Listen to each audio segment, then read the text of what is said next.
So, related to that is the shadow banking system. Another name for this is the special instrument vehicles. This is basically cooking the books. It's very simple in principle.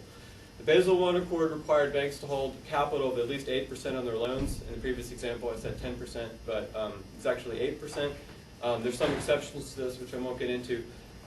So the banks, however, could move their funds and their liabilities to off-balance sheet vehicles or special instrument vehicles, and then grant the credit line to ensure a AAA rating.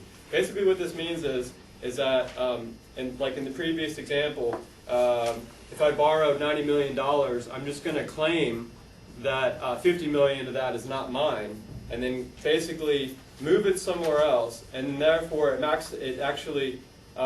it's not my debt anymore, it's someone else's debt. I mean, it's literally that stupid. It's like, I just claim it's not my debt, I move it somewhere else, and then that gives me more capital relative to liability, so that then I can borrow more money. And the whole thing is about borrowing money in an endless flow.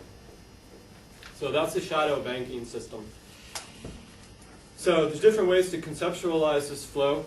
Paul Krugman and NPR, which are really good sources, talk about a global pool of money, and Paul Krugman called it a savings glut most recently, I think yesterday or the day before. Basically, the idea goes like this.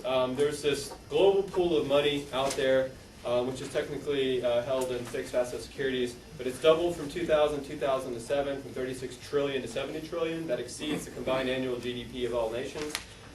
Money in part comes from China and oil exporting countries. So the story that they tell is that we're sort of, let's say through Walmart or whatever, sending our money over to China and then buying oil and sending our money to the oil exporters. And then they collect that money, and what do they do with that money? Well, it ends up, they basically lend it back to us, either in the form of treasury or in the form of housing assets. It implies that the crisis, in part, is a result of the unwillingness of competitors to buy U.S. goods. Not everyone makes or implies that, but some people do. So you can see the flow here. So U.S. buys Chinese goods, sends China money, then the money goes over here. China is saving that money and invests in U.S. treasuries and CDOs, and then it goes to the global pool of money, and that somehow causes that